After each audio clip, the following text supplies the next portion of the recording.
Owutu FM ní kẹ́ máa gbọ́, Owutu TV ní kẹ́ máa wò, Owutu. Ó tún ti ṣẹlẹ̀ o. Kí ni nǹkan tó ṣẹlẹ̀? Ta lẹni tó ṣẹlẹ̀ sí? Ní ìgbà wo gangan ló ṣẹlẹ̀? Agboolé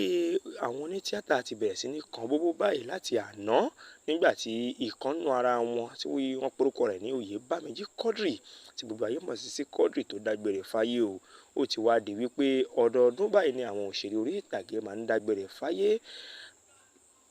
Ọjọ́ kìíní oṣù kẹta ọdún 2024 òun mà ní eléérú sunko tí arákùnrin ìgbà ẹ̀kúrú jẹ lọ́wọ́ ẹ̀bọra o. Sisi Quadri ni wọ́n ní wípé ó jẹ́ ìkànnù àwọn òṣèré orí ìtàgé tí àwọn ènìyàn fẹ́ràn tí wọ́n gba tiẹ̀ lọ́wọ́ látàrí àwọn ọ̀yàyà àti àwọn ọ̀rọ̀ ẹ̀rín tí ó máa ń sọ nínú àwọn sinimá àgbéléwò tí wọ́n ní wípé ó ń ṣe o. Iṣẹ́ tí wọ́n ní wípé arákùnrin yìí kọ́ ní àárọ̀ ọjọ́ rẹ̀ òun ni wọ́n ní àwọn tí wọ́n ṣiṣẹ́ amúnidára òun ni wọ́n ní arákùnrin ọ̀hún kọ́ èèyàn tí wọ́n pè ní fashion designer lẹ́ẹ̀kọ̀ọ̀kan a sì tún máa bá wọn tukọ̀ àwọn ayẹyẹ èyí tí ẹ̀yin olóyìnbó ń pè ní MC ṣùgbọ́n eléyìí báyìí ó ti bẹ̀rẹ̀ sí di nǹkan tí àwọn ènìyàn ń gbépò yẹ ẹnu tí wọ́n sì ń sọ wípé ó dìgbà ó ṣe fún Sisi Quadri. Arákùnrin ni wọ́n ní wá láti Èwo ní ìpínlẹ̀ Ọ̀ṣun ṣùgbọ́n ó jẹ́ ẹni tí ó dàgbà sí agbègbè kan tí wọ́n ń pè ní Ọ̀rẹ̀ ní ìpínlẹ̀ Oǹdó. Wọ́n ní gbogbo arákùnrin ṣe lo ilé ayé rẹ̀ pẹ̀lú ìbẹ̀rù Ọlọ́run ní kódà wọ́n ló lọ lé kéwú tí kéwú sì yé dáadáa. Wọ́n ní wípé ó jogún àwọn ọ̀rọ̀ sísọ àti àwọn ọ̀rọ̀ bótò yìí lọ́wọ́ àwọn òbí tó bí lọ́mọ ni o. Ọdún 2002 ni wọ́n ní pé arákùnrin yìí bẹ̀rẹ̀ sí ṣe sinimá àgbéléwò dáadáa tó jẹ́ wípé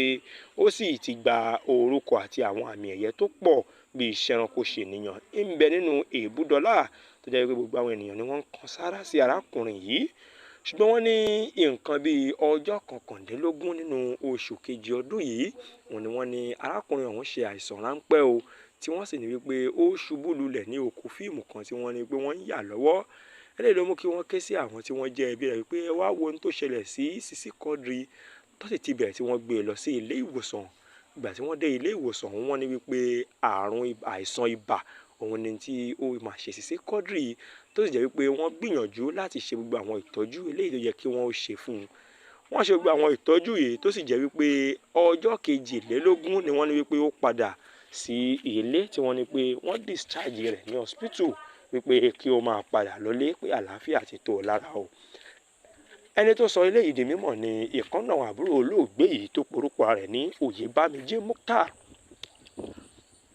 Oyèbáméjì Mukhtar sọ wípé kódà Sisi Quadri ṣe fi owó ránṣẹ́ sí àwọn ní ọ̀sẹ̀ tó kọjá ní wípé kí àwọn fi gbẹ́ kànga nítorí sàárà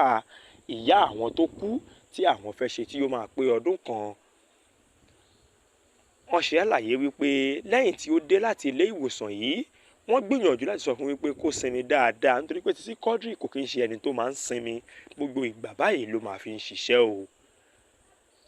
Wọ́n ló gbìyànjú láti padà sí oko eré ní àsìkò tí gbogbo àwọn nǹkan yìí ń ṣẹlẹ̀ lọ́wọ́ yìí ṣùgbọ́n àwọn tí wọ́n jẹ́ mọ̀lẹ́bí rẹ̀ wọ́n ní kó má máa tí ì padà kí ara rẹ̀ ó yá ṣùgbọ́n wọ́n wá tún sọ ọ́ di mímọ̀ o. Mukhtar ní wípé súkèsúkè ló bẹ̀rẹ̀ sí ní ṣe Sisi Quadri ló mú wọn kí wọ́n ṣe gbogbo àwọn ohun tí wọ́n lè ṣe gẹ́gẹ́ bí oògùn kí wọ́n lo oògùn fún tàbí kí wọ́n fún àwọn ní àwọn nǹkan tó jẹ́ bí ẹ̀rọ o.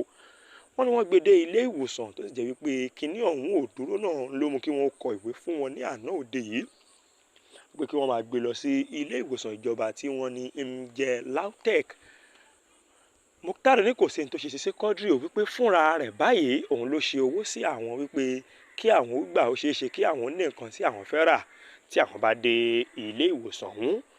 Mukhtar ní 1 million naira òun mà ní Sisi Quadri ṣe tó sì tún jẹ́ wípé ó tún fún àwọn ní owó tí ó jẹ́ cash 300,000 naira. Wọ́n nígbà tí wọ́n dé ilé ìwòsàn ọ̀hún fúnra ara rẹ̀ ló bọ́lẹ̀ sí ara rẹ̀ ló fi bọ́lẹ̀ tó sì fi wọ ilé ìwòsàn lọ ṣùgbọ́n ká tó wí ká tó fọ̀ wọ́n ní wípé arákùnrin ọ̀hún ṣe bẹ́ẹ̀ ó mà jẹ́ Ọlọ́run nípè tó gba èkúrú jẹ lọ́wọ́ ẹbọra. Eléyìí ló ti mú kí àwọn ènìyàn máa gbé ipò yẹnu tí wọ́n sì ń sọ ọ́ di mímọ̀ wípé arákùnrin yìí jẹ́ ìkànnù àwọn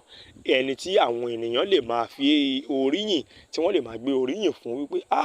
oníṣẹ́ takuntakun ni.